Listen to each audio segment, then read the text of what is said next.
When miracles wear disguises, finding strength beyond survival. Have you ever noticed how the most profound miracles in our lives rarely announce themselves with fanfare?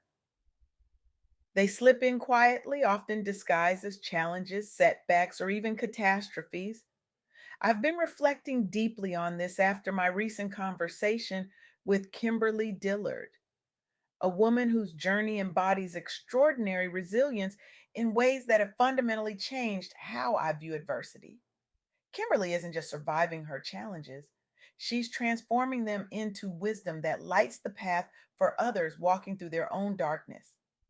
The day I spoke with Kimberly, something she said stopped me in my tracks. Sometimes your greatest breakthrough is waiting on the other side of what looks like your complete breakdown. That's not greeting card wisdom, that's battle tested truth. We live in a culture obsessed with strength, especially for Black women. We're expected to carry families, build businesses, support communities, all while making it look effortless. The strong Black woman tropes isn't just exhausting, it can be deadly when it prevents us from acknowledging our limits or asking for help.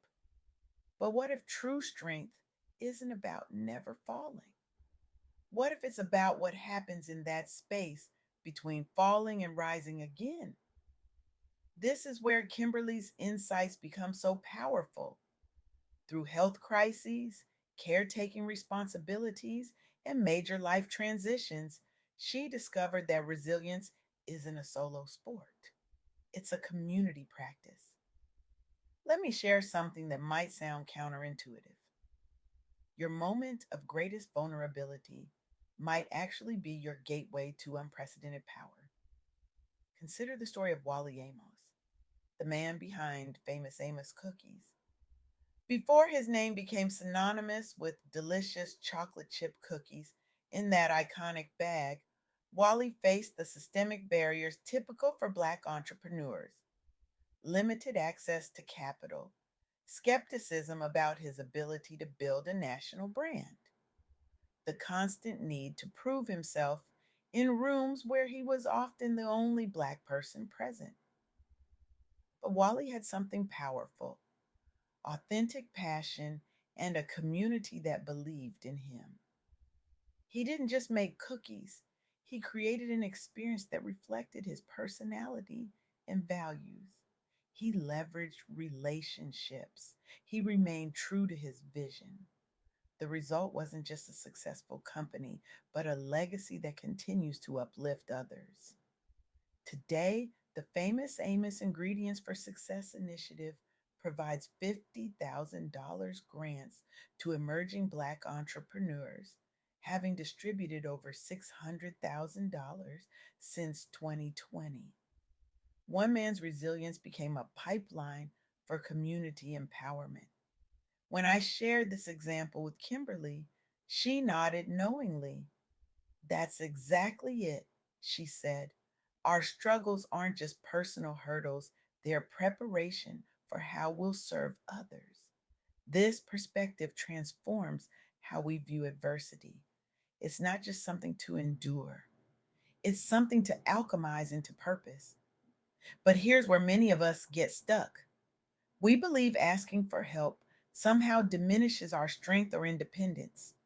We've internalized the message that needing others is a weakness. Let me be clear, this is a dangerous lie. Across social media platforms like TikTok, a powerful movement is emerging among disabled Black creators who are redefining visibility and representation. These individuals face intersecting challenges: ableism, racism, and often economic barriers. Yet they've discovered that vulnerability, authentically shared, becomes a bridge to community. Instead of hiding their struggles, these creators document their daily triumphs and challenges. They share adaptive techniques, celebrate small victories, and create spaces where others can feel seen and understood. Many began posting during periods of isolation, during recovery or flare ups, transforming what could have been lonely suffering into collective healing. The result? Not just personal validation, but cultural transformation. Their courage has secured brand partnerships, sparked important conversations about accessibility, and shifted narratives around disability within both digital spaces and wider society. As Kimberly emphasized, success is rarely achieved alone. Reaching out for help, connecting with mentors or advocates, and building a supportive network are crucial for navigating personal and professional hardships. This brings me to a critical point that emerged from our conversation. The difference between surviving and thriving often comes down to preparation.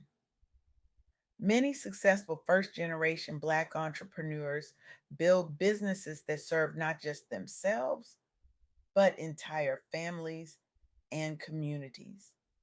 Yet without proper succession planning, everything they've built remains vulnerable, especially when health crises strike unexpectedly.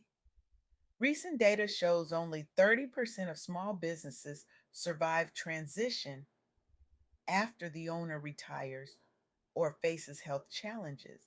For Black owned businesses, where generational wealth creation is particularly crucial for addressing historical inequities, this statistic is especially concerning.